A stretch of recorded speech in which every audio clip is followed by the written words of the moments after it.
pagpaparami ng Diyos. Ang pinakamaliit ay magiging isang angkan at ang pinakakaunti ay magiging isang makapangyarihang bansa. Ako ang Panginoon, ito ay mabilis kong gagawin sa kapanahunan nito.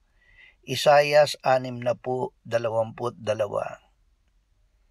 Ang Diyos ay nagpaparami, ngunit upang makinabang sa biyaya niyang ito, gamitin natin ang pananampalataya sa maliit na simula. Hindi niya isusubo ang lahat ng pagkain, kundi ang maliit na bahagi lamang na kaya nating isubo.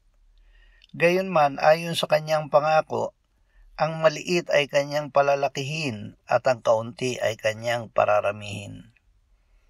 Ama, turuan mo kami na sumampalataya ayon sa salita na abot ng aming pandinig na dinggin at ng aming puso na dalhin. Nananalig kami sa iyong karunungan na palakihin at paramihin ang ipinangako mong biyaya ayon sa alam mo na kakayahan namin na ikaw rin ang nagbibigay. Amen.